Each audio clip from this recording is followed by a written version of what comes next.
Good morning, నేను Rajesh. Welcome to news analysis with Rajesh. చూసాం కదా మొత్తానికి ప్రధాన పేపర్లో వచ్చిన అంశాలన్నీ కూడా. ఇక ఏపీ విషయానికి వస్తే ఏపీలోని పొలిటికల్ హీట్ అయితే పెరిగింది. నిన్న ఇండియా కూటమి ఏదైతే ఉందో ఇందులో వీళ్ళందరూ కూడా ఇటు పవన్ కళ్యాణ్, అదేవిధంగా ఇటు చంద్రబాబు నాయుడు బృందేశ్ వీళ్ళందరూ సభ నిర్వహించారు. ఇందులో ముఖ్యంగా ప్రస్తుతం ఆంధ్రప్రదేశ్ వెంటిలేటర్ పైన ఉంది.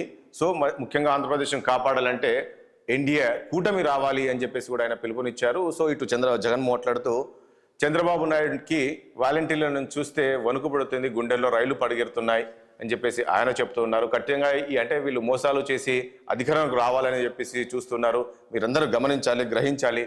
ఎవరు చేశారు రాష్ట్రానికి, ఎవరు మేలు చేశారు అనే దానిపైన మీరు గ్రహించి మీరు ఓటు వేయండి అని ఈ రకంగా కామెంట్ చేశారు. మరి నిజంగా ఆంధ్రప్రదేశ్ వెంటిలేటర్ పైన ఉందా? ఈ అంశాలను కూడా మనం చర్చిద్దాం. చర్చలో పాల్గొంటున్నారు టీడీపీ నుంచి దీపక్ రెడ్డి గారు ఉన్నారు. అదేవిధంగా జనసేన నుంచి మలిశెట్టి శ్రీనివాస్ గారు ఉన్నారు. అదేవిధంగా బీజేపీ నుంచి సామంచి శ్రీనివాస్ గారు ఉన్నారు. మరి కాసేపట్లో వైసీపీ నుంచి రవిచంద్ర గారు రాబోతున్నారు. దీపక్ రెడ్డి గారు ఏం చెప్తారు? నిజంగా పరిస్థితి ఉందా ఈరోజు రాష్ట్రం నిజంగా వెంటిలేటర్ పైన ఉందా? వెరీ గుడ్ మార్నింగ్ అండి అందరికి. గుడ్ మార్నింగ్ అండి. గత 5 సంవత్సరాల్లో ఆంధ్ర రాష్ట్ర పరిస్థితి చూస్తే జగన్మోహన్ రెడ్డి గారు మాట్లాడేది గతంలో మనం విన్నాం కదా, ఒక సామెత, రోమ్ నగరం తగలబడతా ఉంటే హీరో చక్రవర్తి ఫెడెల్ వాయించుకుంటా కూర్చున్నాడు అని చెప్పి. ఆ పరిస్థితిలో ఉంది. ప్రజలు పడే కష్టాలు ఆయనకి తెలుసో తెలియదో, లేకపోతే తెలియనట్టు నటిస్తున్నాడో అర్థం కావటం లేదు. నేను అనేక సార్లు ఈ అంశం లేవనెత్తినాను. లోకేష్ గారి పాదయాత్రలో అన్ని రోజులు ప్రతిరోజు మాకు వచ్చిన కంప్లైంట్స్ లోకేష్ గారు రిసీవ్ చేసుకునే సోషల్ మీడియాలో పెట్టి ప్రభుత్వం దృష్టికి తీసుకొని వస్తే ఆ కంప్లైంట్స్, ఆ ఇబ్బందులు ప్రజలు పడుతున్నాయి. కొన్ని వేలు వచ్చినాయి. ఒక్క దానికన్నా సమస్య వారు ఇంతవరకు అటెండ్ అయిన పరిస్థితి ఉందా? మొన్న ముఖ్యమంత్రి గారు ఇది గత వారం రోజుల క్రితము వారు ప్రోగ్రామ్ స్టార్ట్ చేసినప్పుడు బిందెలతో మహిళలు రోడ్డుపైకి వచ్చి ఆపినారు కదా. అంటే ఆ సమస్య మేము ఎన్నో నెలల క్రితము లోకేష్ గారు పాదయాత్రలో ఇక్కడ సమస్య ఉంది అని చెప్పి చెప్తే ఇన్ని నెలలైనా పట్టించుకోలేని పరిస్థితిలో ఒక చిన్న ఎగ్జాంపుల్స్ నేను ఇస్తున్నాను. సిఎంఐ అన్ఎంప్లాయ్మెంట్ రికార్డ్స్, ఇది అఫీషియల్ రికార్డ్స్ ప్రకారము భారతదేశంలో 17.23% అన్ఎంప్లాయ్మెంట్ రేట్ ఉంటే ఒక ఆంధ్రప్రదేశ్ లో 35.14% ఉంది. దాంతో 73% మందికి డిగ్రీలు ఉండే వాళ్ళకే అన్ఎంప్లాయిడ్ గా ఉండరు. 2021 సంవత్సరంలో 571 మంది యువత సూసైడ్ చేసుకున్నారు కష్టాలతో. తర్వాత టీడీపీ టైంలో మీరు చూస్తే ఇదే వైసీపీ వాళ్ళు మాకు అఫీషియల్ గా అసెంబ్లీలోనో కౌన్సిల్లోనో గౌతమ్ రెడ్డి గారు గతంలో ఇవ్వటం జరిగింది. మంత్రి గారు 5,13,000 ఉద్యోగాలు గత 5 సంవత్సరాల్లో టీడీపీ క్రియేట్ చేసింది అని చెప్పి ఇన్ రైటింగ్ వారు ఇవ్వటం జరిగింది. అదే వీరి టైంలో ఎంప్లాయ్మెంట్ సంగతి ఏందో మనకు అర్థమవుతా ఉంది. వాళ్ళు మేనిఫెస్టోలో పెట్టిన ఎంప్లాయ్మెంట్ ఫిగరే 5 సంవత్సరాలు అయినా కానీ వాళ్ళు ఫుల్ఫిల్ చేయలేకపోయినారు. దాదాపు మాకు వచ్చిన అంచనా ప్రకారము 17 లక్షల కోట్ల పెట్టుబడులు ఆంధ్ర రాష్ట్రాన్ని వదిలి వెళ్ళిపోయినాయి జగన్మోహన్ రెడ్డి చేసే పరిపాలన విధానం బట్టి అని చెప్పి మనకు అర్థమవుతా ఉంది. గతంలో టీడీపీ ఉన్నప్పుడు 24,000 ఉద్యోగాలు, 2.5 lakh పీపుల్ స్కిల్ డెవలప్మెంట్ లో చేస్తే ఇదే ప్రభుత్వం వచ్చిన కొన్ని రోజులకి ఆ వైజాగ్ లో ఉన్న ఇది కూడా మీకు ప్రెస్ కటింగ్ కూడా చూపిస్తానండి. ఎందుకు వదిలిపెట్టి హెచ్సిఎల్ కంపెనీ వీళ్ళందరూ ఎందుకు వదిలిపెట్టి వెళ్ళిపోయినారో వీళ్ళు జవాబు చెప్పాల్సిన పరిస్థితి వచ్చింది. 25 ఎంపీలు ఉన్నాయి, మేము ప్రత్యేక హోదా తీసుకొని వస్తామని చెప్పినప్పుడు ఎందుకు ఎటువంటి చర్య దానిపైన తీసుకోలేదో వీళ్ళే చెప్పాలి. ముఖ్యంగా రైతుల్ని ఏ విధంగా ద్రోహం చేసినాడో నేను మా రాయలసీమ ప్రాంతంలో నేను చెప్పాలనుకుంటున్నాను. 90% సబ్సిడీ ఉండే డ్రిప్ ఇరిగేషన్ ఎందుకు ఎత్తేసాడు? మేము ఎన్ని రోజులు ప్రయత్నించి పోరాడినా గానీ ఏదో ఒక నెల 2 నెలలు మళ్ళా చేస్తున్నట్టు నటించి ఇంతవరకు దాని మీద సరైన జియో నెంబర్ 38 ఎందుకు రద్దు చేసి రైతుల్ని ఎందుకు ఇబ్బంది పెట్టినాడు? అదే విధంగా రైతు భరోసా ఇస్తానని చెప్పిన ఫిగర్ ఇవ్వకుండా కేంద్ర ప్రభుత్వం ఇచ్చేది కూడా వీళ్ళ వాటాలోకి వేసుకొని మోసం చేయటము, మడమ తిప్పటం అది కాదా? సో ఈ విధంగా చదువుకుంటా పోతే ఎన్ని విధాలుగా ఆంధ్ర రాష్ట్ర ప్రజల్ని మోసం చేయాలో ఒక వర్గం అని కాదు, అన్ని వర్గాలు ఈ రోజు దెబ్బతిన్న పరిస్థితులు మనకు కనపడతా ఉన్నాయి. నేను ఇప్పుడు తిరుపతిలో ఉన్నాను. నిన్న మా అభ్యర్థుల్ని కలిస్తే చాలా ఉత్సాహంగా, సంతోషంగా ఈ తిరుపతి పార్లమెంట్ లో మా అభ్యర్థులు ఉన్నారు. గెలుపు అనేది మాకు పెద్ద పట్టింపు లేదు, ఎంత మెజారిటీ వస్తుందో అనేది మేము చూస్తున్నాము అనే నమ్మకంతో, ధైర్యంతో మా అభ్యర్థులు నిన్న నాతో మాట్లాడటం జరిగింది. ఇది గ్రౌండ్ రియాలిటీ అని చెప్పి నేను నా ఓపెనింగ్ కామెంట్స్. దీపక్ రెడ్డి గారు, నేను ఒక పాయింట్ అడుగుతాను. ఇప్పుడు చంద్రబాబు నాయుడు పదే పదే చెప్తున్నారు జగన్మోహన్ రెడ్డి ఈసారి మళ్ళీ శివాలను ముందు పెట్టి గెలవాలని చూస్తున్నారని. కానీ ఇక్కడ ఈ వాలంటరీల వ్యవస్థ కావచ్చు, అదే తర్వాత జరిగిన పరిణామాలు, వృద్ధులు, ఇదంతా కొంచెం ఇబ్బందికరమైన పరిస్థితులు కదా. ఇది మీకు ఏమైనా మైనస్ అయ్యే అవకాశం ఉంటుందా ఈ ఎన్నికల్లో? జరిగిన పరిణామాలు మనం చూసాం కదా. మీరు ఈ ప్రశ్న అడిగిన దానికి మీకు థ్యాంక్ యూ చెప్పాలా. ఎందుకు అని అంటే అండి, వాస్తవాలు ఈ డిబేట్ ద్వారా అన్న ప్రజలకి తెలవాలా అని చెప్పి నేను కోరుతున్నాను. 1వ తారీఖు రోజు నేను డిబేట్ లో వచ్చినప్పుడు, వేరే డిబేట్ లో ఉన్నప్పుడు నేను ఛాలెంజ్ చేశాను, 30th 31st మీకు ఇయర్ ఎండింగ్ హాలిడేస్ ఉన్నాయని చెప్పి మీకు తెలిసినప్పుడు 28వ తారీఖు మీరు విత్డ్రా చేసి ఉండాలి. డబ్బు విత్డ్రా చేసినట్టు ఎక్కడైనా రుజువు ఉందా చూపియండి అని చెప్పినారు. ఎక్కడ రుజువు ఇంతవరకు చూపించలేని పరిస్థితి. మళ్ళా 3వ తారీఖు కూడా వాళ్ళు డిస్ట్రిబ్యూషన్ స్టార్ట్ చేస్తామని చెప్పినారు. 3rd కూడా డబ్బులు విత్డ్రా చేయలేదు. సో ఫస్ట్ బ్యాంకు నుంచి డబ్బులు విత్డ్రా అయితే కదా డిస్ట్రిబ్యూషన్ చేయగలిగేది. వీళ్ళు డబ్బులే విత్డ్రా చేయకుండా ఈ నాటకాలంతా ఆడినారు. 1వ తారీఖు నేను వేరే డిబేట్ లో ఇదే అన్నాను, మీరు చూడండి ఎవరైనా ఒకరో ఇద్దరు చనిపోతే అది ఇది మన పెన్షన్ అందలేదని చెప్పి చనిపోయినారని చెప్పి వీళ్ళు నాటకం ఆడే అవకాశం ఉంది అని నేను అంటే, ఆ రోజు సాయంత్రం నుంచి స్టార్ట్ అయిపోయినాయి మళ్ళీ ఫోటోలు, వారు చనిపోయినారు వీళ్ళు చనిపోయినారని. ఒక పగడ్బందీ ప్రీ ప్లాన్డ్ గా ఈ నాటకాన్ని వీళ్ళు రక్తిగట్టించాలని చెప్పి చూసినారు. ఇన్ఫాక్ట్ చనిపోయిన ఒకరిద్దరికి కూడా వీళ్ళే బాధ్యులు. చంద్రబాబు నాయుడు గారు 3 లెటర్లు రాశారు ఎలక్షన్ కమిషన్ కి, వీళ్ళు ఈ విధంగా చేయాలని చెప్పి కుట్రలు చేస్తా ఉన్నారు. ఎలక్షన్ కమిషన్ తర్వాత తెలుగుదేశం పార్టీ అడ్డుకోవాలని చెప్పి ప్రయత్నిస్తుంది అని చెప్పి వీళ్ళు ప్రజల్లో చెప్తున్నారు. మీరు యాక్షన్ తీసుకోండి అని చెప్పి 3 లెటర్లు మేము రాయటం జరిగింది. దాని మీద ఈసీ కూడా ప్రభుత్వానికి హెచ్చరించడం జరిగింది, మీరు వేరే ఛానల్స్ వాడి డిస్ట్రిబ్యూట్ చేయండి అని చెప్పి. సో క్లియర్ కట్ వీళ్ళు ఆడిన నాటకము ప్రజల ముందు పడింది. సో వాళ్ళు దోవుకున్న గుంటలో వాళ్ళే పడినారు అని చెప్పి మేము తెలుపుకుంటున్నాము. మోరోలెస్ లాస్ట్ లెటర్ ఏమని రాశారంటే, ఆ చనిపోయిన వాళ్ళకందరికీ వీళ్ళే బాధ్యులు, వీళ్ళ మీద యాక్షన్ తీసుకోవాలా అని చెప్పి కూడా తెలుగుదేశం పార్టీ ఒక కేసు కూడా కోర్టులో ఫైల్ చేయడం జరిగింది. Okay, right. ఒకటి బొలిశెట్టి శ్రీనివాస్ గారు, మీరు చెప్పండి. నిన్న పవన్ కళ్యాణ్ గారు మాట్లాడుతున్నారు, తణుకు అనేది అవినీతి నేలగా మారిపోయింది, అవినీతి వేలగా మారిపోయింది. ఎందుకు ఆ కామెంట్ చేయాల్సి వచ్చింది? అసలు ఏం జరిగింది అక్కడ? అందరికీ నమస్కారం అండి, ప్యానల్ ఉన్న మిత్రులందరికీ నమస్తే. ఇవాళ తణుకు అవినీతి అంటే, ఒక ఎమ్మెల్యేగా అవినీతి చేసినప్పుడు జగన్మోహన్ రెడ్డి గారు వాళ్ళ పదోన్నతి ఇచ్చి ప్రమోషన్ ఇచ్చి మంత్రులుగా చేసినప్పుడు ఎలాంటి ఇండికేషన్ ఇస్తారండి? వాళ్ళు టీడీఆర్ బాండ్స్ లోనే అవినీతి జరిగిందని చెప్పి అతని మీద ఆయన తీసుకెళ్లి మంత్రి ఇచ్చారు. ఇవాళ సివిల్ సప్లైస్ మంత్రి ఇచ్చారు. మీరు ఆ మంత్రి హోదాను అడ్డం పెట్టి తాడేపూడిలో కానీ తణుకులో కానీ ఎక్కడున్నా సరే వీళ్ళు డబ్బులకి ఎవరినే వదలలేదండి. అన్ని రకాలుగా దొరికినట్టు బాగుతూ ఉన్నారు. చిన్న ఇల్లు కట్టిన దగ్గర నుంచి సామాన్యుడికి కావాల్సిన అన్ని అవసరాలుగా డబ్బు తీసుకునే పరిస్థితుల్లో ఒక మంత్రి వచ్చాడంటే మరి అవినీతి అయింది కదండి. అది మీకు అర్థం అవ్వట్లేదు. కొన్ని వందల కోట్లు అవినీతి జరిగిందని అభియోగాలు ఉన్నాయి. అది జరిగిందో లేదో రుజువు చేసుకోవాల్సిన బాధ్యత వాళ్ళ మీద ఉంది. కానీ దాని గురించి ఎప్పుడు మాట్లాడకుండా తీసుకెళ్లి ఆయన మంత్రి హోదా ఇచ్చారు. ఆయన ఎమ్మెల్యే ఉండగా తప్పు చేసిన వ్యక్తి. ఈ తాడేపల్లిలో పొడిసొచ్చిన వ్యక్తి ప్రతి బిల్డింగ్ దగ్గర డబ్బు తీసుకున్నాడు, ప్రతి అన్నదారులతో డబ్బు తీసుకున్నాడు, మట్టి అమ్ముకున్నాడు, ఇసుకి ట్రాన్స్పోర్ట్ కాంట్రాక్ట్ వెళ్తే మున్సిపాలిటీలు అన్ని వాళ్ళ అవినీతి మున్సిపాలిటీ చేశారు. అలాంటి వ్యక్తి తీసుకెళ్లి ఉప ముఖ్యమంత్రి ఇచ్చారు. మరి వాళ్ళు ఏం చేస్తారు? అవినీతి కదండి. అవినీతి అనేది కరెక్ట్ గా ఉంది కాబట్టి మాట్లాడుతూ ఉన్నాం. ఇవాళ మిత్రులు చెప్పినట్టుగా ఇవాళ మీరు ఏదో మసిగుడ్డ రాసి ముఖం మీద తుడుచుకుంటే మీకే మసి అవుతున్నట్టుగా వాళ్ళు ఇప్పుడు డిజిటల్ లావాదేవీలు భారతదేశంలో అన్ని చోట్ల 80% ఉండాలని చెప్పి కేంద్ర ప్రభుత్వం కొన్ని మార్గదర్శకాలు ఇచ్చింది. మరి ఇవాళ ప్రతి ఉద్రికి అకౌంట్ ఉంది, ఏటీఎం కార్డ్స్ ఉన్నాయి. మనీ ఇది కొట్టు ఏటీఎం కార్డు, మీరు డబ్బులు ఎంత 2000 3000 క్యాష్ అంతా ఏటీఎం కార్డు.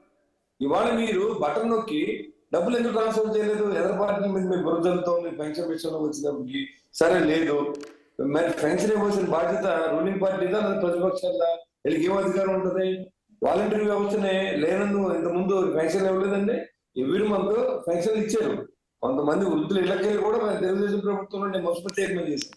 అక్కడ కూడా మనం ఇవ్వడం జరిగింది. అంటే మీరు చేసి మీ దగ్గర డబ్బు లేదు, దివాళీ కోరి ప్రభుత్వం చేశారు. నిధులు లేని సమయంలో మీరు ఏంటంటే డబ్బులు ఇవ్వలేని పరిస్థితి.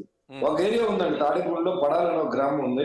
ఆ గ్రామంలో 16 లక్షల రూపాయలు అన్ని అంటే మేము తీసుకున్నాం, ఫిగర్స్ కూడా తీసుకున్నాం. 16 లక్షల రూపాయలు రావాలంటే 6 లక్షలు పంపించారు అక్కడ ఉన్న పేదలు.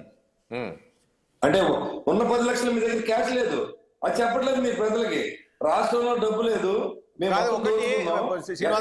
సంక్షేమం పేరు చెప్పి ప్రజలకు మత్తులో పెట్టి ఆ డబ్బు అంతా కూడా మీ అనుయాయులకు ఇచ్చుకున్నారు డబ్బులు. బొలిశెట్టి శ్రీనివాస్ గారు ఒక పాయింట్ అండి. పదే ముఖ్యమంత్రి చెప్తూ ఉన్నారు, నేనొక్కడినే నా పైకి ఇంతమంది వస్తున్నారు, మీరే ఆలోచించండి అంటే ఈ రకమైన కామెంట్ చేస్తున్నారు. అంటే ఒక సానుభూతి పొందాలని చూస్తున్నారు ప్రజల్లో. ఏమనిపిస్తుంది అలా అన్నప్పుడల్లా?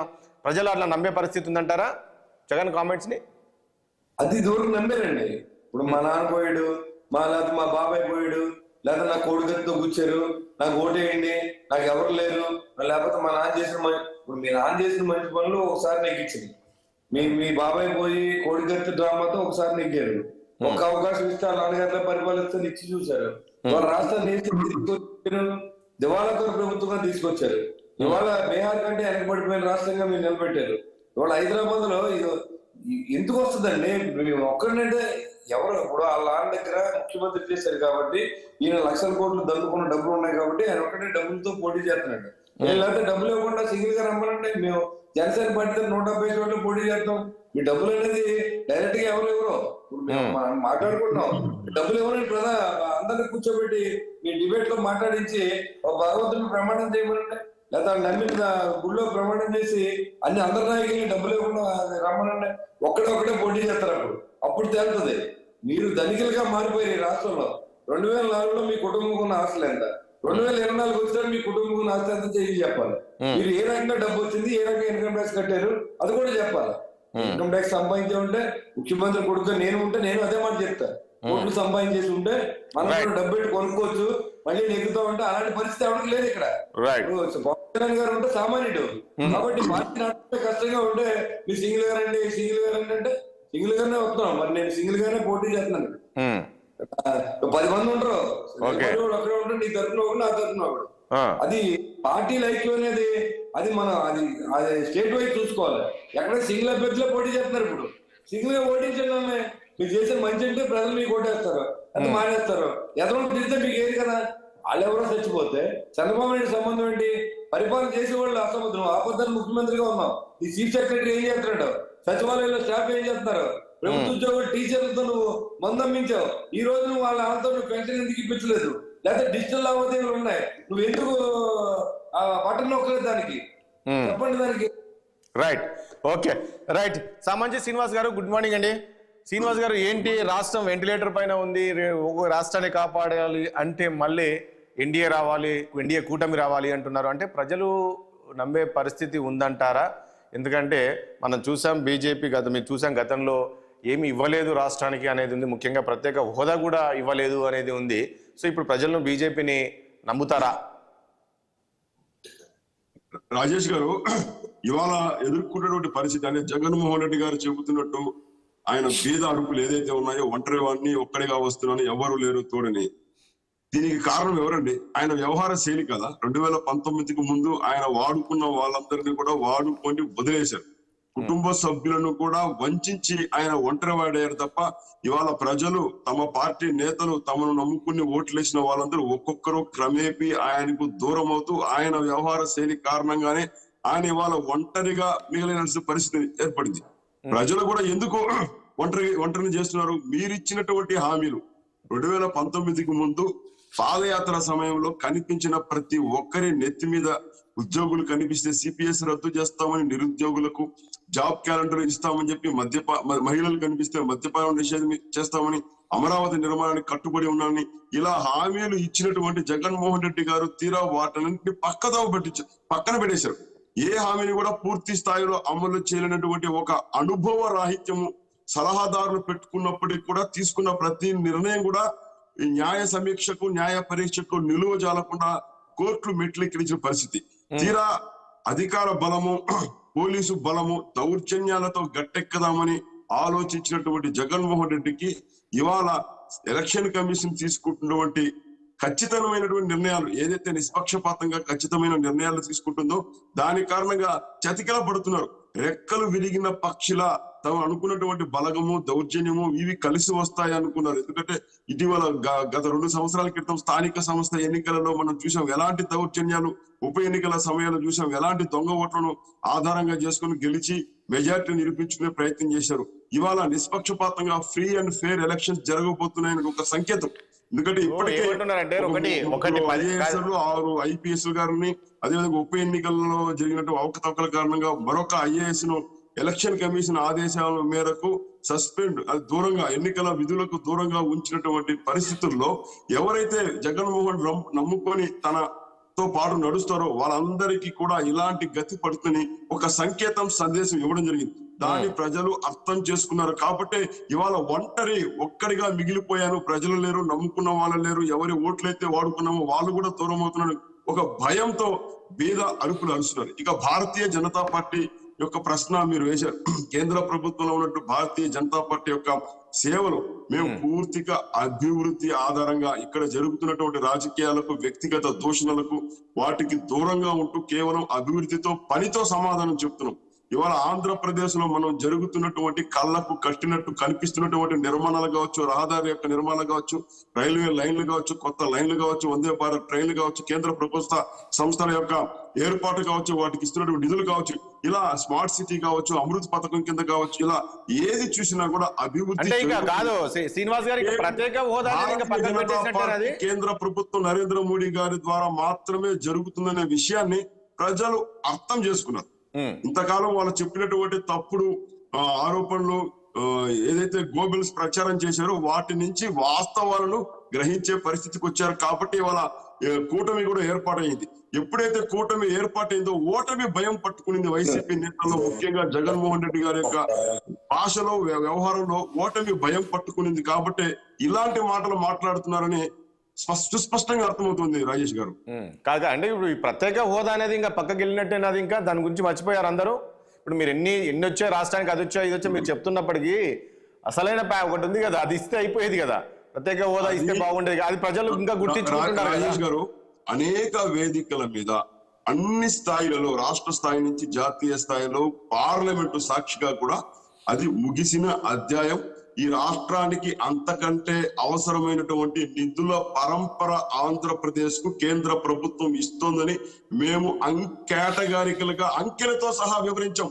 ఉత్తరప్రదేశ్ ఇవాళ 20 కోట్ల జనాభా ఉన్న ఉత్తరప్రదేశ్ కు కేవలం 10 లక్షల ఇల్లు ఇస్తే 5 కోట్ల జనాభా ఉన్న ఆంధ్రప్రదేశ్ కు 30 లక్షల ఇల్లు ఇచ్చాం. హర్ఘర్ జల్ సంబంధించినటువంటి నిధులు ఉత్తరప్రదేశ్ కంటే కూడా ఆంధ్రప్రదేశ్ కు ఎక్కువ ఇచ్చాం. ఇవాళ బల్క్ డ్రగ్స్ ఫ్యాక్టరీ 5 రాష్ట్రాలు పోటీ పడితే 1000 కోట్ల నిధులు ఇచ్చి ఆంధ్రప్రదేశ్ రాజమండ్రిలో కేటాయించాం. ఈ రకంగా ఏ రాష్ట్రంతో పోల్చినా కూడా ఆంధ్రప్రదేశ్ కు కేంద్ర ప్రభుత్వం ఇస్తున్నటువంటి సహకారం ఏదైతే ఉందో అది పెద్ద ఎత్తున ఇస్తున్నాం. కాబట్టి అంతకంటే ఎక్కువ ఏదైతే తప్పుడు ఆరోపణలతో కేవలం హోదా ద్వారా మాత్రమే సంజీవిని అని చెప్పి ఒక్కసారిగా అన్ని సమస్యలకు పరిష్కారం ఒక రాజకీయ అస్త్రంగా వాడుకుంటున్నారు. ఎప్పుడైతే భారతీయ జనతా పార్టీ ప్రజల్లో చొచ్చుకెళ్తుందో, మోడీ గారి యొక్క హవా పెరుగుతుందో, ఇక్కడ ఆంధ్రప్రదేశ్ లో కూడా కమల వికాసం జరుగుతుంది అనుకున్నప్పుడు ఇక్కడ వైసీపీ దాని యొక్క ప్రచార అస్త్రంగా, రాజకీయ అస్త్రంగా వాడుకుంటుంది తప్ప ఆంధ్రప్రదేశ్ అభివృద్ధికి కేంద్ర ప్రభుత్వం నరేంద్ర మోడీ గారు కట్టుబడి ఉన్నారు. వాటికి సజీవమైనటువంటి సాక్ష్యాలతో, అంకెలతో నిరూపించి మేము ప్రజల మధ్యకి వెళ్తున్నాం, మమ్మల్ని ఆదరిస్తున్నాం. దాన్ని దీపక్ రెడ్డి గారు చెప్పినట్లు ఇవాళ ఈ ప్రాంతంలో ఇక్కడ ఎన్నిక కాబడినటువంటి వైసీపీ ప్రజా ప్రతినిధులు వ్యవహరించిన తీరు, వాళ్ళు చేసిన దౌర్జన్యాలు, దోపిడీ కారణంగా ప్రజలు విసికి వేసారిపై గెలుపు పైన మాకు ధీమా ఉంది. గెలుపు పైన ఎందుకు ఇంత ధీమా వచ్చిందంటే జగన్మోహన్ రెడ్డి గారు ఇక్కడ ప్రజా ప్రతినిధులు వ్యవహరించిన తీరు ఏదైతే ఉందో అవే మాకు ఆయుధాలు, అవే మాకు ఆభరణాలు, అవే మాకు అస్త్రాలు. తద్వారా మేము చేసిన అభివృద్ధి కన్నా ఆయన చేసిన తప్పులే మాకు బలాన్ని చేకూరుస్తున్నాయి. రాజేష్ గారు. రైట్. గోవింద్ రెడ్డి గారు గుడ్ మార్నింగ్ అండి. రాజేష్ గారు నమస్తే. నమస్తే అండి. చూసాం కదా నిన్న కూటమి సభ చూసాము, అందులో కామెంట్ చేశారు. ముఖ్యంగా రాష్ట్రం వెంటిలేటర్ పైన ఉంది, దీన్ని కాపాడాల్సిన బాధ్యత ఎన్డీఏ కూటమి ఎన్డీఏ పైన ఉంది. సో ఖచ్చితంగా మనం ఎన్డీఏ అధికారంలోకి వస్తే తప్ప రాష్ట్ర ప్రజలు కూడా సంతోషంగా ఉండాలి అనే విధంగా కామెంట్ చేస్తే ఏం చెప్తారు? నిజంగా పరిస్థితి ఉందా రాష్ట్రంలో? సార్, ఎక్కడికి వెళ్ళినా వైఎస్ఆర్ కాంగ్రెస్ పార్టీలో మేము క్యాన్వాస్ చేస్తున్నాము. చాలా బ్రహ్మాండమైనటువంటి ప్రతి ఒక్కరి దగ్గర కూడా స్పందన ఉంది. జగన్ అన్నను మళ్ళీ తెచ్చుకుందాం, మళ్ళీ ముఖ్యమంత్రి చేద్దామని.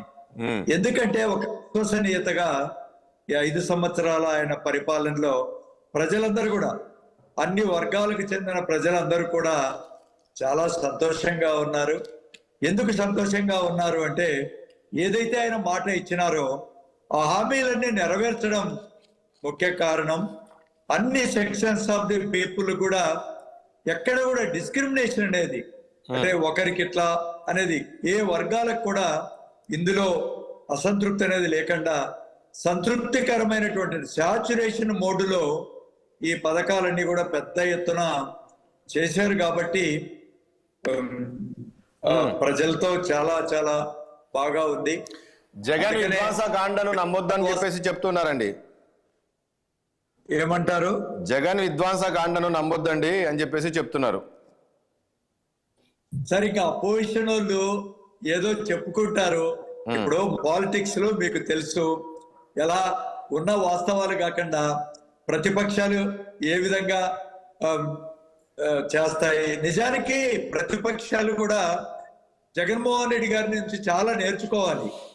ప్రజలకు సేవ చేయాలి, మనం ఎలా ఈ ప్రజాస్వామ్యాన్ని రక్షించుకోవాలి, ఎలా దీన్ని ముందుకు తీసుకెళ్లాలి అనేటువంటి విషయంలో ప్రతిపక్షాలు కన్స్ట్రక్టివ్ గా ఉంటే వాళ్ళకు కూడా కొంచెమో గొప్ప మేలు జరుగుద్ది. కానీ వాళ్ళు మాట్లాడే విధానం కానీ, వాళ్ళు విమర్శించే విధానం కానీ చూస్తుంటే జుగుప్సాకరంగా ఉంది. ప్రజలు అసహించుకుంటూ ఉన్నారు. ఇట్ ఈస్ ఒక రాజకీయ పార్టీగా వాళ్ళు ఏ పద్ధతి ఎన్నుకుంటారా, అది ప్రజా ఆమోదయోగ్యంగా ఉందా అనేటువంటి విషయాలు వాళ్ళు ఆలోచన చేసుకోవాలి. అందుకనే మరి అట్లా ముందుకు పోతే కొంచెమన్నా వాళ్ళు క్రెడిబిలిటీ పెంచుకోవచ్చు. అలాంటి నాయకుడిని మనం అనుసరించడం వల్ల మనకి ఏ విధంగా మేలు జరుగుతుంది అనేటువంటిది తెలుసుకోవాలి. మీకు అతి తొందరలో రిజల్ట్ కూడా వస్తాయి కదా. ఎందుకు ఇప్పుడు మీరు ఏమంటున్నారు? ఒకటి గోవిందరెడ్డి గారు మీరు ఏమంటున్నారు? గోవిందరెడ్డి గారు మీరేమంటున్నారు? జగన్మోహన్ రెడ్డి ఎక్కడ సభలు పెట్టినా బ్రహ్మాండంగా ప్రజలు ఏ రకంగా వస్తున్నారు, ఏ రకంగా రిసీవ్ చేసుకుంటున్నారు, మళ్ళీ జగన్మోహన్ రెడ్డి రావాలని. ఈవెన్ కూటమి సభలు కూడా అలానే ఉందండి. నిన్న మనం చూసాం తణుకు సభను చూస్తే ఏమనిపిస్తుంది మీకు? తణుకులో కూడా సేమ్ అలానే ఉన్నారు కదా ప్రజలు.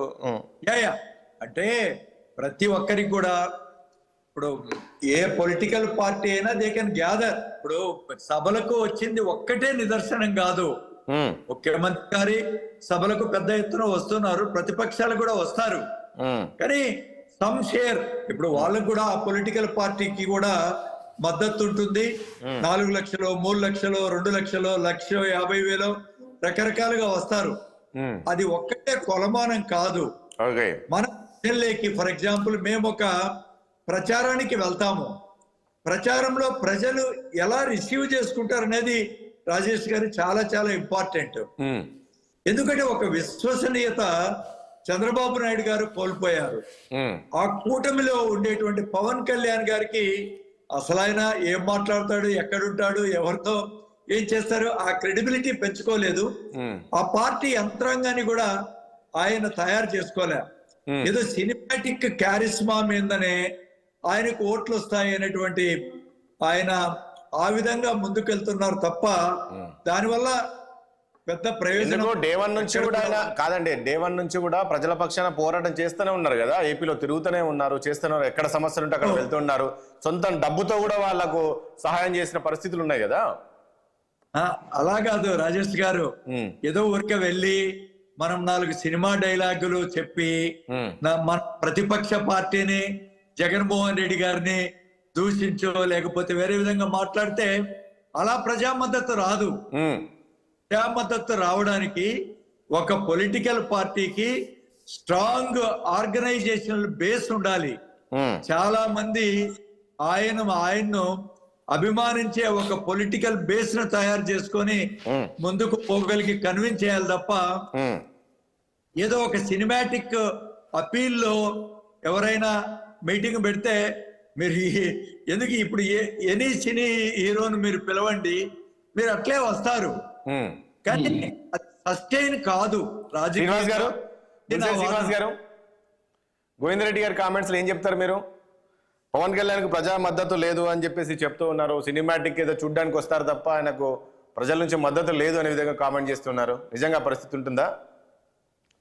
అది లేనప్పుడు అతని గురించి మాట్లాడుకోవాల్సిన అవసరం లేదు కదండి. ఇప్పుడు ఎప్పుడైనా వీళ్ళ జీవితంలో రాజశేఖర రెడ్డి గారు కానీ, లేకపోతే రాజారెడ్డి గారు కానీ, లేకపోతే ఈయన జగన్మోహన్ రెడ్డి గారు కానీ ఏమైనా ఎప్పుడైనా దాన ధర్మాలు చేసినట్టు ఎక్కడైనా చూసారు వీళ్ళు? ఈ ముఖ్యమంత్రి అయిన వాళ్ళు ఇద్దరు మనం 30 కోట్లు 40 కోట్లు జేబులో డబ్బులు తీసి ఖర్చు పెట్టి పాపాలు ఉందా? కొన్ని సీఎం అయిన తర్వాత ఉందా? లేదు. మీరు అన్నారు దేనికి విశ్వసనీయత? మందు బాగా అమ్ముతున్నారు, ఏదైతే ఆరోగ్యాలు పాడైపోయినా పర్వాలేదు, మన కుటుంబాలు బాగున్నాయి, మన పార్టీ సభ్యులు బాగున్నారు, అది ఇసుకు బాగా అమ్ముకుంటున్నారు, దీనికి విశ్వసనీయత ఉండాలా? లేకపోతే రాష్ట్రాన్ని రాజధాని రాష్ట్రంగా చేస్తా ఉన్నారు, దానికి విశ్వసనీయత ఉండాలా? పోలవరం ప్రాజెక్టు పూర్తి చేస్తానని చెప్పి మాట ఇచ్చిన వ్యక్తులు, దానికి విశ్వసనీయత ఉండాలా? లేదా ప్రత్యేక హోదా తీసుకొస్తాను మెల్ల ఉంచుతారన్న వ్యక్తి ఈ రోజు మనం ఏం చేయలేం, దేవుడి దయ అనే పరిస్థితికి వచ్చినప్పుడు 22 మంది ఎంపీలు 8 మంది రాష్ట్ర సభ్యులు ఉన్నప్పుడు మీరు దేనికి విశ్వసనీయత ఉండాలంటారు దానికి? గోవిందరెడ్డి గారు నాకు తెలియదు. పోలండి, పవన్ కళ్యాణ్ నమ్మలేదు కాబట్టి 2019లో ఓడిపోయాం. 2024లో చూద్దాం ఎవరు విశ్వసనీయత ఏంటో. దానికి మీరు బుధాదాడు కోసం అవసరం లేదు. ఇవాళ రాష్ట్రం గమనిస్తా ఉన్నారు, ప్రజలు గమనిస్తా ఉన్నారు. ఇవాళ మీరు సంపూర్ణ మద్యపాన నిషేధం దశల వారీగా చేసిన తర్వాత మీ దగ్గర ఓటు అడుగుతూ వస్తున్నా లేదా? మీరు మెడల నుంచి ప్రత్యేక హోదా తీసుకొస్తున్నా లేదా? ఇవాళ మీరు లేదు, మేమంతా ఇదని చెప్తా ఉన్నారు. ఇవాళ ఎన్డీఏతో మీరు భాగస్వామ్యం మొన్నటిదాకా మీరు ఎన్డీఏలో లేకపోవచ్చు, మీరు నరేంద్ర మోడీ గారితో దేంట్లో వ్యతిరేకించారా? కొన్ని కనీసం బాబు పోలవరం ఇవ్వకపోతే మేము రాష్ట్రపతి మీరు మీటింగ్ పెడితే మేము ఆగ్రహంగా ఉన్నాం, లేకపోతే పలానా దాన్ని మేము ఓటేమని మీరు ఏమైనా చెప్పగలిగారా? చెప్పలేదు కదా. మీ సొంత కేసుల కోసం, లేకపోతే మీ సొంతంగా మీ మనుషులను అరెస్ట్ చేయకుండా ఉండడం కోసం, సిబిఐ కేసుల కోసం, ఈడీ కేసుల కోసం మాట్లాడేది తప్ప రాష్ట్ర ప్రజలు వేసిన 51% ఓట్లు ఏమైపోయినాయి, మీకు ఇచ్చిన 151 ఎమ్మెల్యే సీట్లు ఏమైపోయినాయి, 22 మంది ఎంపీలు ఏమైపోయారు, 8 మంది రాజ్యసభ సభ్యులు ఏమైపోయారు? ప్రజా ఆమోదయోగం కాదది. ప్రజలు మీరు చేసిన న్యాయం ఏంటి? ఉమ్మడి రాష్ట్రంలో మీరు ఏదైతే ఉమ్మడి రాష్ట్రంలో ఉన్నప్పుడు విభజన చట్టం కింద మరి రావాల్సిన ఆస్తులను తీసుకొచ్చారో హైదరాబాద్ నుంచి, మీరు దేని విశ్వసనీయత అంటే అర్థం ఏంటి? సరే పవన్ కళ్యాణ్ గారికి విశ్వసనీయత లేదు, సినిమాటిక్ వస్తారు, మరి మీరు కూడా సినిమా యాక్టర్ ఉన్నారు కదా, రోజా గారు అందరినీ వాళ్ళు కూడా మీటింగ్ పెట్టండి, మీ సీఎంతో పెట్టండి, నేను పెడతాను మీటింగ్, పవన్ కళ్యాణ్తో ఎవరు విశ్వసనీయత ఏంటి తెలుసుకుందాం. సరే గోవిందరెడ్డి గారు మాట్లాడేటప్పుడు మీ పార్టీని మీరు సపోర్ట్ చేసుకున్న తప్పులేదు, ఎవరి పార్టీకి ఏం లేదు అన్నప్పుడు వదిలేండి. వాళ్ళ వల్ల కాదు మీకే నెగ్గుతారు అనుకున్నప్పుడు మీకు ఎంత కాన్ఫిడెంట్ ఉంది కదా, అదే చెప్పండి. వాళ్ళ చేతకాలంలో మీరు చేతనైనా అంటే ఈ 5 సంవత్సరాలు మీరు ఏం చేతనం చేశారు? ఈ 5 సంవత్సరాలు మీరు ఎందుకు అమరావతిని ఎందుకు ఆపారు? టిట్కో ఎందుకు ఇవ్వలేకపోయారు? ఇసుక మీరు ఎందుకు 40,000 50,000 కమ్ముతున్నారు లారీని? ఎవరన్నా ఫ్యాక్టరీలో తయారు చేసింది అంటే కాదండి, వాళ్ళ కాదు ఒకటి వాళ్ళ మాటల్లో ఏంటంటే నిజంగా ప్రజాదరణ ఉంటే పవన్ కళ్యాణ్ గెలవాలి కదా. మరి లాస్ట్ టైం ఎన్నికల్లో 2 చోట్ల పోటీ చేశారు, మరి ఎందుకు గెలవలేకపోయారు? నిజంగా ప్రజాదరణ ఉంటే సో అలానే ఉంటుంది. వీళ్ళు సినిమా వాళ్ళు కాబట్టి అలా చూడడానికి వస్తారు తప్ప రాజకీయాలు వేరు సినిమాలు వేరు అండి అనేది కామెంట్స్ అట్లున్నాయి. ఏమండి, ఒక 2019కి పార్టీకి కింద స్థాయిలో గ్రౌండ్ లెవెల్లో బలం లేదు. ఆ తర్వాత బలపడడానికి ప్రయత్నం చేస్తా ఉన్నాం. కొన్ని కాన్స్టిట్యున్సీలో బలపడ్డారు, కొన్ని కాన్స్టిట్యున్సీలో బలంగా లేనప్పుడు మా బలాన్ని మేము బేరీ చేసుకునే పోటీకి వెళ్తాం. దానికి మీకు వచ్చిన ఇబ్బంది ఏం లేదు కదా. మిమ్మల్ని మేము అంటలేదు కదా మేము ఎన్ని సీట్లు తీసుకోవాలో, ఎన్ని చోట్ల మీరే అన్న దమ్ముంటే ఒక్కళ్ళే రండి, సింహం గారు రండి, సింగిల్ గా రండి, అది మీకు అవసరం లేదు కదా. మీరు ఎంతమంది వస్తారో రండి, మేము ఎంతమంది వస్తే మీకు అనవసరం. అంటే పోతుల మహేష్ ఉన్నారు ఒకటండి శ్రీనివాస్ గారు, పోతుల మహేష్ ఉన్నారు. నిన్న వెళ్తూ ఆయన పవన్ కళ్యాణ్ పైన కొన్ని కామెంట్ చేసి వెళ్ళిపోయారు కదా. సో ఇవన్నీ మీకు కొంత ఇబ్బందికరమైన పరిస్థితులు కాదా రేపు ఈ ఎన్నికల్లో? ఏమన్నా ఏదైనా ఒకటి, పోతుల మహేష్ గారు నేను ఇదే కామెంట్ ఇది వరకు మా పార్టీలో చేసినప్పుడు ఆయన ఏమన్నాడు తెలుసా? నన్ను సస్పెండ్ చేయమని అడిగాడు. మేము కొన్ని సిస్టమ్ చెప్తాం, పార్టీ గ్రౌండ్ లెవెల్లో ఉండాలి. మాకు కూడా 62 సంవత్సరాల వయసు, నాకు కూడా పొలిటికల్ గా నాకు ఎక్స్పీరియన్స్ ఉంది. మేము చెప్పే కొన్ని కింద లెవెల్లో విధి విధానాలు ఉంటాయి, కమిటీలు వేసుకోవాలి, ప్రెస్ మీట్లు పెట్టాలి అని నేను అంటే అధినాయకత్వం నేను ధిక్కరించినట్టుగా మాట్లాడి ఇదే పోతుల మహేష్ నన్ను సస్పెండ్ చేయమన్నాడు. అతను బాధ వచ్చిందని ఇలా మాట్లాడుతున్నాడు. ఇవాళ అతను ఒకటి నిజం కదా, ఇవాళ అక్కడున్న ఆర్యవయసు సోదరులందరూ వెళ్ళి పవన్ కళ్యాణ్ దగ్గర డబ్బులు ఇస్తా టికెట్ ఇవ్వమంటే నేను పోతుల మహేష్ ఇస్తానని చెప్పడం నిజం కదా. పోతుల మహేష్ గారి దగ్గరికి వెళ్తే నా డబ్బులు అప్పు తెచ్చండి, నాకు డబ్బులు ఇవ్వండి అంటే నిజం కదా. ఇవన్నీ వెలుగులోకి రావాలంటే ఏదైనా 4 గోడల మధ్య జరిగేదానికి ఆధారాలు ఉండవు సార్. అది అన్ని భగవంతుడు తెలియాలి. ఇప్పుడు గోవిందరెడ్డి గారు నేను చూసింది ఏం మాట్లాడలేదు కదా, పరిపాలన అయితే చూస్తారు. జగన్మోహన్ రెడ్డి గారు సభలో మీటింగ్ జనం కనబడుతూ ఉంటారు. అదే పవన్ కళ్యాణ్ మీద కొన్ని విశ్వాసం లేనప్పుడు పోనీ వదిలేయండి, అతను మీరే గెలుస్తారని దమ్మం ఉన్నప్పుడు మేము అడిగిన దాన్ని కూడా మీరు క్వశ్చన్ చేయండి. మీరు ఎక్కడ 5 సంవత్సరాల్లో అప్పీల్ చేయండి. మాది రాజధాని కర్నూలు లేకపోతే అమరావతి లేకపోతే వైజాగ్ మీరు చెప్పలేని పరిస్థితుల్లో ఉన్నారు. ప్రతి సంవత్సరం మేము వైజాగ్ తీసుకెళ్లిపోతా అంటారు. కొన్ని 100 డేట్లు పెట్టారు. ఎందుకు మీరు మార్చుకోలేకపోయారు చెప్పండి? మీరు మళ్ళీ రాజశేఖర రెడ్డి గారు ఒకే టైం సీఎం అయ్యాడా? ఎన్ని సంవత్సరాలు పెట్టి సీఎం అవడానికి టైం పడుతుంది. Some time wait and see. అంతేగాని మీరు నెగ్గండి. మీ మీద విశ్వాసం ఉంటే మీరే నెగ్గుతారు. మేమెవరు ప్రజలు మేము ఓట్లేస్తామండి ఏం కదా. కాబట్టి వాళ్ళందరూ పిచ్చోళ్ళు, వాళ్ళ చేతులు లేదు. పవన్ కళ్యాణ్ సినిమా మీ దగ్గర ఉన్నారు కదా, సినిమా యాక్టర్లు మంచి మోహన్ బాబు గారు ఉన్నారు, వాళ్ళ పిల్లలు ఉన్నారు, బావ అని చెప్పుకునే వ్యక్తులు ఉన్నారు, అండ్ రోజా గారు ఉన్నారు, ఆలీ గారు ఉన్నారు. మీ సినిమా వాళ్ళు లేరా? మరి ఎందుకు మీరు జనం రావట్లేదు? ఎవరికైనా వచ్చేస్తారన్నారు కదా. సార్ ఒక మనిషికి ఒక క్రేజ్ ఉంటుంది. ఆ క్రేజ్ కాదే శక్తి మీకు భారతదేశంలో వాళ్ళు అదే అంటారు. అంటే సినిమాలు వేరు రాజకీయాలు వేరు అనేది శ్రీనివాస్ గారు. ఒకటి ఏంటంటే సరే సినిమా యాక్టర్ చూడడానికి వస్తుంటారు జనాలు, కానీ రాజకీయాలు ఆ రకంగా ఉండదు. రాజకీయాలకు వచ్చే వరకు మళ్ళీ మీరు ఎందుకు మంత్రి పదవి ఇచ్చారు? మీ సినిమా యాక్టర్లు వేరు రాజకీయాలు వేరు, మీరు ఎందుకు మిక్స్ చేస్తూ ఉన్నారు? మరి ఎన్ని చెప్పుకుంటా ఎలా ఉంటాయంటే వాళ్ళ వరకు వస్తే అన్ని కరెక్టే. ఎవరు చేసి అన్ని తప్పులుగా మాట్లాడితే మనం ఏం చేయలేం. మీ పార్టీని మీరు ప్రొడక్ట్ చేసుకుంటాం ధర్మం గోవింద్ రెడ్డి గారు. అంతేగాని ఎర్రోడు సన్నాసులు మేమే గొప్పోళ్ళు ఆయన నెగ్గకపోతే వదిలేండి సార్. ప్రజలు విశ్వాసం లేదో ఓడిపోతాడు. మీకు చెప్పే దానికి మీరైనా ప్రజలు ఓట్లయితే నెగ్గుతారు. మీకు ఏమన్నా బాక్సులు మీ చేతిలో ఉన్నాయండి ఆడు ఓడిపోతారని చెప్తాకి. ప్రతిపక్షాలు జనం వస్తారని ఆయన అడుగుతూ ఉంటే వాళ్ళు మీరు గ్యాదర్ చేసుకున్నారంటారు. మాది తాడేపల్లి పట్టణం అండి. మా పక్కన తణుకులో ఒక్క మనిషిని కూడా అర్ధ తీసుకురాలేదు. ఇవాళ వ్యక్తిగతంగా మా సభలకు జనం వస్తారంటే పవన్ కళ్యాణ్ గారు ఇమేజ్ అత్యంత శక్తివంతమైన నాయకుల్లో పవన్ కళ్యాణ్ ఒకడు ఈ భారతదేశంలో. నరేంద్ర మోడీ గారి తర్వాత అంత శక్తివంతమైన వ్యక్తి భారతదేశంలో ప్రజాకర్షణ గారి వ్యక్తిగా ఆయన గుర్తించింది భారతదేశం. మీరేదో ఇవాళ మేము గుర్తించలేదు, మాకు అవసరం లేదు. సినిమా వాళ్ళు వస్తారు, సినిమా వాళ్ళు రానే ఉండే, ప్రజల్లో క్రేజ్ ఉండే ఉందా లేదు చూద్దాం. ఈ వెయిట్ అండ్ సీ. చూద్దాం సార్. గోవింద్ రెడ్డి గారు మళ్ళీ 25వ తారీఖున 13వ తారీఖు ఉంది. మళ్ళీ రిజల్ట్స్ వచ్చిన తర్వాత మనం సరదా కూర్చొని మాట్లాడతాం. తప్పే ఉంది, మీరంటే విశ్వాసం ఉంది. శ్రీనివాస్ గారు మేము మొన్న చెప్పాను కదా, జగన్మోహన్ రెడ్డి గారు గొప్ప నాయకుడు, ఆయనకి ఓట్లేసారంటే మీకు సలాం చేస్తాం. అంతే తప్ప మీరు ఎవరు చేతగానోళ్ళు మేమే గొప్పోళ్ళు అని చెప్పుకుంటూ అర్థం లేదు. మీరు పెట్టుకోండి, వాళ్ళు మీ పరిపాలన రూపాయి లేని పరిస్థితి తీసుకొచ్చారు. శ్రీనివాస్ గారు ప్లీజ్ ఒక్క నిమిషం. ఎస్ ఒకటి దీపక్ రెడ్డి గారు ఒక విషయం చెప్పారు, మీరు కనీసం ఉద్యోగాలు కల్పన లేదని చెప్పేసి. సో మొత్తానికి ఇప్పుడు కామెంట్ 2,30,000 ఉద్యోగాలు మనం ఇచ్చాము అని చెప్పేసి ముఖ్యమంత్రి గారు నిన్న పదే చెప్తున్నారు. ఎక్కడైనా సరే చర్చకు మన సిద్ధం అనేది. అదే చంద్రబాబు హయాంలో కేవలము 32 ఉద్యోగాలు ఇచ్చారు. సో ఈ రకమైన కామెంట్ చేశారు. ఎవరు అభివృద్ధి చేశారో దీనికి చర్చకు సిద్ధమనే విధంగా కామెంట్ చేశారు. అంటే బహిరంగంగా చెప్తున్నారు ఆయన, నేను చేసింది ఇది అదే చెప్పుకుంటున్నారు. గతంలో ఏం చేశారు? 2014 ముఖ్యమంత్రిగా చంద్రబాబు నాయుడు ఉన్నప్పుడు కేవలం 32,000 ఉద్యోగాలు ఇచ్చారు. ఈరోజు 58 నెలల్లో చూస్తే 67,500 రూపాయలు ప్రతి రైతుకు మనము ఇచ్చాము. ఇవన్నీ కనబడట్లేదా?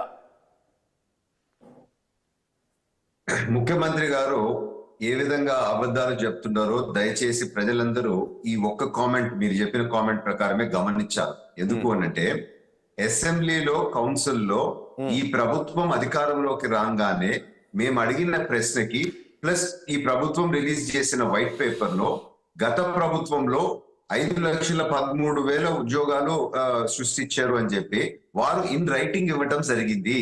సో ఎవరు ఇచ్చినారు? అప్పటి మంత్రి గౌతమ్ రెడ్డి గారు ఇవ్వటం జరిగింది. అఫీషియల్ గా చట్టసభల్లో ఇచ్చిన డాక్యుమెంట్ ఈ రోజు ఇచ్చిన ఫిగర్స్ తప్పు అని చెప్పి ముఖ్యమంత్రి గారు మాట్లాడుతున్నారు అని అంటే ప్రజల్ని ఎంత తక్కువ అంచనా వేస్తున్నాడు. ఏది చెప్పినా అమాయకులు నమ్మతారు అని అనుకుంటున్నారు. దయచేసి ప్రజలు దీన్ని బట్టి అలర్ట్ కావాలా అని చెప్పి నేను తెలుపుకుంటూ, ఇప్పుడే గోవింద్ రెడ్డి గారు అన్నారు ప్రతిపక్షాలు జగన్మోహన్ రెడ్డి గారి గురించి చూసి నేర్చుకోవాలా అని చెప్పి. ఏమి నేర్చుకోవాలండి?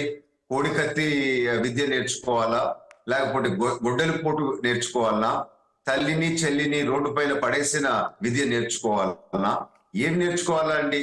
అది కాకుండా మేము సింగిల్ గా వస్తున్నాము అని చెప్పి ముఖ్యమంత్రి గారు మాట్లాడుతున్నారు. నేను ఈ రోజు సూటిగా ప్రశ్నిస్తున్నాను, ఆంధ్ర రాష్ట్రంలో ఎన్ని పార్టీలున్నా ఒక 10 ఓట్లు ఉండే పార్టీ అన్నా మీతో అలయన్స్ లో వచ్చేదానికి రెడీగా ఉండాలా? ఈ రోజు ఆంధ్ర రాష్ట్రంలో ఉండే ప్రతి ఒక్క రాజకీయ పార్టీ ఇది రాక్షస ప్రభుత్వం, దీన్ని సాగనంపాలా అని చెప్పి మాట్లాడుతున్నారు. మీరు వద్దు అని చెప్పి మిమ్మల్ని తరివేయాలని చెప్పి అందరు మాట్లాడుతున్నారు. అందుకనే మీరు ఏకాకి అయినారు. మీతో ఏ ఒక్కరు అలయన్స్ చేసుకునే పరిస్థితిలో లేరు. అందుకని ఆ నగ్న సత్యాన్ని దాచిపెడుతూ మేము సింగిల్ గా వస్తున్నాం అని చెప్పి ప్రజల్ని మభ్యపెట్టాలని చెప్పి ఒక ప్రయత్నమే అని చెప్పి నేను తెలుపుకుంటున్నాను. ముఖ్యమంత్రి గారు మాట తప్పకూడదు, మేనిఫెస్టోలో ఇచ్చిన మాట నిలబెట్టుకోవాలా, మనం ప్రజలకు ఇచ్చిన మాటల మీద ఉండకపోతే ప్రజలు మనల్ని తరిమి కొట్టాలా అని చెప్పి గతంలో మాట్లాడినారు. మేము ఒక బుక్ వేసి చూపించినాం. 621 హామీలు ముఖ్యమంత్రి గారు నోట్లో నుంచి వచ్చిన హామీలు. దాని పక్కనే సాక్షి పేపర్ ఫుటేజ్ కూడా ఇచ్చినాము. అంటే ఏ రోజు సాక్షిలో ఆయన ఇచ్చిన హామీ వచ్చిందో. ఈ రోజు 5 సంవత్సరాలు కావస్తా ఉంటే 85% పైన ఆయన ఇచ్చిన హామీలు ఇంకా నెరవేర్చలేదు అని అంటే ఇది ప్రజల్ని మోసం చేసినట్టు కాదా అని చెప్పి నేను ఈ రోజు సూటిగా ప్రశ్నిస్తున్నాను. ముఖ్యమంత్రి గారికి ఉండే 5 ప్యాలెస్లో రాజశేఖర రెడ్డి గారు మొదటి టైం సీఎం అయిన అప్పుడు ఉన్న ఐటీ రిటర్న్స్ తీసుకోండి, ఇప్పుడు ఐటీ రిటర్న్స్ తీసుకోండి, ఈ ప్యాలెస్లన్నీ యాడ్ నుంచి వచ్చినాయని చెప్పే పరిస్థితిలో ఉండారా అని చెప్పి నేను ఈ రోజు ప్రశ్నిస్తున్నాను. భారతదేశంలో ఉండే ముఖ్యమంత్రుల ఆస్తులు అన్నీ యాడ్ చేసినా మన ఒక్క ముఖ్యమంత్రి జగన్మోహన్ రెడ్డి గారికి ఎక్కువ ఆస్తి ఉంది. ఇది వాస్తవం కాదా? ఇది నేషనల్ మీడియా బయట పెట్టింది. ఎక్కడి నుంచి వచ్చినాయి ఈ ఆస్తులు చెప్పగలుగుతారా? ఈ ఆంధ్ర రాష్ట్రంలో డెవలప్మెంట్ ఏం జరిగింది గత 5 సంవత్సరాల్లో? అదే జగన్మోహన్ రెడ్డి గారికి ఉండే అనేక కంపెనీల్లో ఎంత ప్రాఫిట్ రేట్ పెరిగింది, ఎంత అసెట్ రేట్ పెరిగిందో మీరు చూస్తే ఎన్నో రెట్లు కేవలం జగన్మోహన్ రెడ్డి గారి కంపెనీల్లోనే పెరిగినాయి. ఎక్కడి నుంచి వచ్చింది ఇదంతా అని చెప్పి మేము ప్రశ్నిస్తూ ఉన్నాం సూటిగా. కేజ్రీవాల్ గారు ఏదో ఒక 100 కోట్లు తీసుకున్నారు అని చెప్పి ఈరోజు అరెస్ట్ అయినారు. ఈ ఆల్కహాల్ లిక్కర్ కేసుల్లో మన సంబంధించిన ఆంధ్రప్రదేశ్ లో చూస్తే మా అంచనా ప్రకారం 1,00,000 కోట్లు పైగానే దోచేశారు. సో 100 కోట్లు వాళ్ళే జైల్లోకి పోతే 1,00,000 కోట్లు దోచిన వాళ్ళని ఇంకెక్కడికి పంపించాలండి? అదే విధంగా మీరు చూస్తే అనేక కరప్షన్ లో ఈ రోజు ఒక ఎస్టిమేట్ మా పార్టీ ఆఫీస్ నుంచి మేము వేస్తే 8 లక్షల కోట్లు పైగా ఈ 5 సంవత్సరాల్లో జగన్మోహన్ రెడ్డి గారు వైసీపీ పార్టీకి సంబంధించిన వాళ్ళు దోచేశారు అని చెప్పి చెప్పుకుంటూ లాస్ట్ ఒక 2 మాటలు మాట్లాడి ముగిస్తారు. మనకి విభజన హామీలు తెలంగాణ నుంచి దాదాపు 1.5 లక్ష కోట్లు పైగా ఇంకా మన ఆస్తులు రాకముందే మన సెక్రటేరియట్ బిల్డింగ్ గిఫ్ట్ గా ఎందుకు జగన్మోహన్ రెడ్డి గారు కేసీఆర్ గారికి గతంలో ఇచ్చేసినారు? ఇది ఎవడబ్బా జాగీర్ అనుకోని ఇచ్చినారు. అనేక సార్లు ఇప్పటికి నేను 5 సంవత్సరాల నుంచి ప్రశ్నిస్తా ఉంటే ఉంటారు. 5 సంవత్సరాలు అయినా గానీ అమరావతిలో ఎందుకు ఒక్క ఇటుక రాయ కూడా ఇప్పటిదాకా వేయలేదు అని నేను ప్రశ్నిస్తుంటే దానికి జవాబు చెప్పలేని పరిస్థితిలో ఉండరు. కానీ ఇప్పుడు అవన్నీ ఒకటి దీపక్ రెడ్డి గారు, ఇప్పుడు ఒక విషయం అండి దీపక్ రెడ్డి గారు, ఇప్పుడు అవన్నీ కాదు అండి. ఒకటి ప్రధానంగా ఒక అంశం తీసుకెళ్తున్నారు, పరిస్థితిలో ఉండరు. ఒక అంశం తీసుకెళ్తున్నారు దీపక్ రెడ్డి గారు. ఏంటి అంటే ఈ రోజు నిమ్మగడ్డతో ఫిర్యాదు చేయించి ఈ రోజు వృద్ధులు చనిపోయారు, దానికి కారణం మీరు గారని పదే చెప్తున్నారు. ఈ రోజు వృద్ధులు ఆ రోజు చూసాం ఎంత ఇబ్బందులు పడ్డారో. వాలంటీర్ వ్యవస్థ వద్దని చెప్పేసి రద్దు చేయాలని చెప్పేసి చెప్పారు. ఈ రోజు మళ్ళీ మీరు 10,000 ఇస్తాం మేము అధికారంలోకి వస్తే 10,000 ఇస్తామని చెప్తున్నారు. ఇదంతా కూడా వైసీపీ విజయం అని చెప్పేసి కామెంట్ చేస్తున్నారు. సో ఇక్కడ ప్రజల నుంచి మీరు వైఎస్ఆర్ పార్టీ చరిత్ర మీరు చూస్తే ముందు రాజశేఖర రెడ్డి గారు చనిపోయినప్పుడు అప్పుడు దాని సింపతి కొరకు ట్రై చేశారు. తర్వాత వివేకానంద రెడ్డి గారి సింపతి కోసం ట్రై చేశారు. ఒక్కొక్కసారి ఒక్కొక్క శవాన్ని ముందు పెట్టుకొని శవ రాజకీయం చేసి బెనిఫిట్ పొందాలని చెప్పి ప్రయత్నిస్తున్నారే గాని ఇది క్లియర్ గా నేను చెప్తున్నాను. 1వ తారీఖు డిబేట్ లో చెప్పినాను, వీరు ఎంత నీచమైన మనస్తత్వం అంటే రేపటి నుంచి ఎవరైనా చనిపోయినారు అని చెప్పి లబ్ధి పొందేదానికి వీరు ప్రయత్నిస్తారు అని చెప్పి నేను చెప్తే ఆ రోజు సాయంత్రం నుంచే న్యూస్ స్టార్ట్ అయిపోయినాయి. సో ఇప్పటికి కూడా నేను సూటిగా ప్రశ్నిస్తా ఉన్నాను, మీరు నిజంగా ఇచ్చే ఉద్దేశం మీకు ఉండే ఎందుకు డబ్బులు మీరు విత్డ్రా చేయలేదు బ్యాంక్ నుంచి అడుగుతుంటే ఏ ఒక్కరు జవాబు చెప్పలేదు. ఇచ్చే సంగతి తర్వాత ఫస్ట్ విత్డ్రా చేస్తారు కదా. దీపక్ రెడ్డి గారు ప్లీజ్ ఒక్క నిమిషం. గోవింద్ రెడ్డి గారు ఏం చెప్తారు? గోవింద్ రెడ్డి గారు దగ్గర పెట్టుకున్నారు అని చెప్పి నేను క్లియర్ గా తెలుపుకుంటున్నానండి. ఇస్తాను. గోవింద్ రెడ్డి గారు సమయం లేదు ప్లీజ్. గోవింద్ రెడ్డి గారు. రాజేష్ గారు అంటే శ్రీనివాస్ గారు గాని దీపక్ రెడ్డి గారు గాని చాలా అలిగేషన్లు చేశారు. అంటే ఇవన్నీ చెప్పాలంటే నాకు ఒక గంట పడుతుంది. సమయం లేదు, ప్లీజ్ బ్రీఫ్ గా చెప్పండి. లిమిటెడ్ టైంలో ఇవన్నీ కూడా దీపక్ రెడ్డి గారు ఏదైతే ఎలాంటి క్రెడిబిలిటీ లేని చంద్రబాబు గారిని వెనకేసుకొని ఆయన ఏదో పాయింట్లు స్కోర్ చేద్దామంటే ప్రజలు నవ్విపోతారు. ఇప్పుడు ఎవరి క్రెడిబిలిటీ ఏంది? జగన్మోహన్ రెడ్డి గారు ఎన్ని సార్ ఇప్పుడు ఆయన వాలంటీర్ గురించి మీరు 10,000 ఇస్తామన్నారు కదా అంటే అది కాకుండా అదేదో హత్యండి. అవన్నీ సుప్రీంకోర్టులో, హైకోర్టులో, సిబిఐలో ఎంక్వైరీ మీరు ఎవరైతే బీజేపీ పార్టీతో అలయన్స్ పెట్టుకున్నారో ఆ కేంద్ర సంస్థలోనే అవన్నీ కూడా ఎంక్వైరీలో ఉన్నాయి. ఏదైనా నిగ్గు తెలుసునండి. మనం ఒక ఆరోపణలు మనం జస్ట్ అలా ఆరోపణలు చేయడము మన స్టేటస్ కు తగదు అనేటువంటి విషయం నేను చెప్తున్నాను. సరే, ఇచ్చిన హామీలు చంద్రబాబు నాయుడు గారు ఎన్ని ఇచ్చారు, గత ప్రభుత్వంలో ఎన్ని ఫ్లోట్ చేశారు, ఇది ఒక చరిత్ర, ఇదంతా రికార్డెడ్. ఎందుకంటే ఈ was also chief minister for 14 long years. కాబట్టి ఆయన అందరికీ తెలుసు జనాలకు. చంద్రబాబు గారు మళ్ళీ హామీలు ఏ విధంగా జొప్పిస్తారో, ఏ విధంగా ఆయన మళ్ళీ అతి సునాయాసంగా చెప్పడం గాని వాటిని మళ్ళీ అమలు చేయక చేసేటువంటి చిత్తశుద్ధి గాని ఉండదని చెప్పి ఆంధ్ర రాష్ట్ర ప్రజలకు ప్రతి ఒక్కరికి తెలిసినటువంటి విషయము. ఆయన చెల్లి తల్లి అంటున్నారు. సార్, ఇప్పుడు వాళ్ళకు ఉండేటువంటి బంధాలు కానీ మిగతాయి కానీ మనకు ఉండేటి అన్ని కూడా మన పర్సనల్ రిలేషన్షిప్ అవి. వాళ్ళకి ఎలా ఉంటది, ఎలా మాట్లాడతారు అనేది. కానీ పబ్లిక్ లైఫ్ వచ్చినప్పుడు మనం అందరినీ ఎంత సమదృష్టితో చేస్తామని చెప్పి చంద్రబాబు ఆయన కొడుకుకు ఎలాంటి క్రెడిబిలిటీ లేకపోయినా దొడ్డిదారిన మంత్రి తెచ్చి మళ్ళా రేపు పొద్దున ముఖ్యమంత్రి చేసేటువంటి ఒక పాలసీని అందరూ అలానే అడాప్ట్ చేయాలి అనేది అది కరెక్ట్ గా. శ్రీనివాస్ గారు చెప్తున్నారు, ప్లీజ్. చాలా విషయాలు మాట్లాడారు, సమయం లేదు, ప్లీజ్. ఈ ప్రత్యేక హోదా గాని రాజధాని గాని, సరే ఇప్పుడు మేము ఒక రీజనల్ పార్టీ చేయలేని అన్ని కూడా మీరు బీజేపీతో అలయన్స్ చేసుకొని ముందుకు పోతున్నారు కదా. బీజేపీతో ఇవన్నీ హామీలు మరి మోడీ గారితో గాని అమిత్ షా గారితో గాని వాళ్ళతో ఎక్కడైనా దేంట్లోనైనా మాట్లాడి మా అలయన్స్ వస్తే గిన ఇవన్నీ నేను చేస్తాం, రేపు పొద్దున్నే దీనికి కావాల్సినటువంటి కేంద్ర ప్రభుత్వం నిధులు ఇస్తామని చెప్పారా?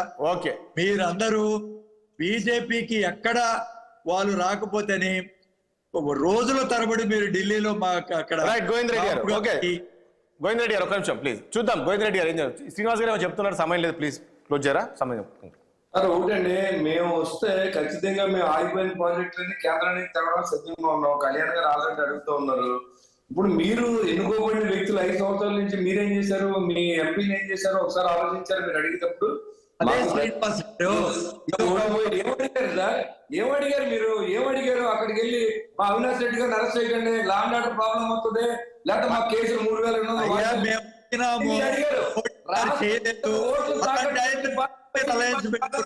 శ్రీనివాస్ గారు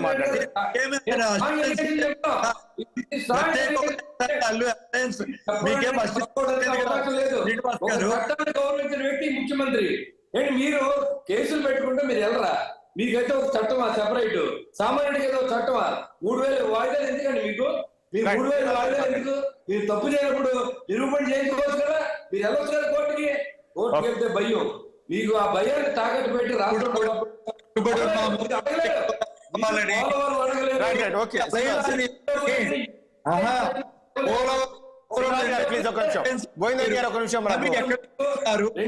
కోట్లు ఇచ్చింది ఇవాళ 2 లక్షల కోట్లు నవరత్న నిమిత్తం మీరు డ్రా చేశారు.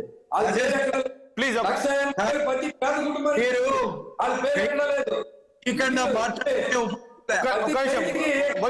రూపాయలు ఇచ్చింది కేంద్ర ప్రభుత్వం. శ్రీనివాస్ గారు జగనన్న ఆటో శ్రీనివాస్ గారు ఒక్క నిమిషం ఉండండి ప్లీజ్. కేంద్రం ఇవ్వకుండా మీరు సొంత డబ్బులతో చేశారా? మీరు అది మాట్లాడకండి. రాలేదు, మేము చేయట్లు మేము చేస్తాం, మీరు అవకాశం ఉండే. శ్రీనివాస్ గారు ఒక్క నిమిషం ఉండండి ప్లీజ్. అధికారంలో ఉన్నది మీరా? 150 సీట్లు వచ్చింది మీకా? 22 మంది ఎంపీలు వచ్చింది మీకా? మేము ఎలక్షన్ ఉంటే ఒక్క నిమిషం అండి ప్లీజ్. బొలిశెట్టి శ్రీనివాస్ గారు ఒక్క నిమిషం ఉండండి ప్లీజ్. ఒక్క నిమిషం అన్ని తెచ్చిచ్చేస్తాం మీ పరిపాలన. రైట్, ఒక్క నిమిషం అండి. బొలిశెట్టి శ్రీనివాస్ గారు ఒక్క నిమిషం అండి ప్లీజ్. ఒక్క నిమిషం అండి. ఎస్, బీజేపీ నుంచి సామాన్య శ్రీనివాస్ గారు ఏమో చెప్తున్నారు, సమయం లేదు, ప్లీజ్ మాట్లాడరా. మ్యూట్ లో ఉన్నారు చూడండి. మ్యూట్లో ఉన్నారండి, మ్యూట్లో ఉన్నారు చూడండి. వైసీపీ నేతలలో గౌరవప్రదంగా వాస్తవానికి దగ్గరగా మాట్లాడే అతి కొద్ది మందిలో గోవింద్ రెడ్డి గారు ఒకరు. వారు అధికార పార్టీ నేతగా అంతకంటే ఎక్కువ మాట్లాడలేరు. వాస్తవాన్ని వారు కూడా గ్రహిస్తూ వస్తున్నారు. జగన్మోహన్ రెడ్డి గారిని ఏ విషయంలో ఆదర్శంగా తీసుకోవాలంటే, ఒక నేత ఎలా ఉండకూడదో, ఒక ముఖ్యమంత్రి ఎలాంటి నిర్ణయాలు తీసుకోకూడదు. ఎందుకంటే పదే పదే ప్రజల మధ్యకు వెళ్తుంటే ఒక 302 కేసెస్ లో హత్య కేసులో ప్రధానమైన ముద్దాయిలు ఉన్న వ్యక్తుల్ని ప్రచారానికి ప్రారంభంలోనే తీసుకెళ్తున్నారు. ఒక ముఖ్యమంత్రి ఎలాంటి పనులు చేయకూడదు అలాంటి పనులు చేస్తున్నటువంటి జగన్మోహన్ రెడ్డి నుంచి ఖచ్చితంగా అందరూ కూడా చాలా విషయాలు నేర్చుకోవాలి. అయితే ఇవాళ అత్యంత కీలకమైనది వాలంటీర్ల వ్యవస్థ గురించి కేంద్ర ఎన్నికల కమిషన్ ఒక నిర్ణయం తీసుకున్న తర్వాత ఎలాంటి అవాంతరాలు వచ్చినా ఎలాంటి పరిస్థితులు వచ్చినా తాను అనుకున్నటువంటి నిర్ణయాలను సిస్టమ్ ను ప్రాపర్ గా రన్ చేసేటువంటి ఆల్టర్నేటివ్ మెథడ్ ని అడాప్ట్ చేసుకోకుండా చేతులు ఎత్తేసి కొంతమంది పెన్షనర్లు చనిపోయేదాకా ఎదురు చూస్తున్నటువంటి ఈ రాజకీయాన్ని శవరాజకీయం కాకుండా ఏమంటారు చెప్పండి? ఎప్పుడైనా కానీ ఒక చోట ఒక అధికారి పని చేయనప్పుడు వెంటనే ఇంకొక అధికారిని ఒక సిస్టమ్ రన్ చేయనప్పుడు ఆల్టర్నేటివ్ సిస్టమ్ ని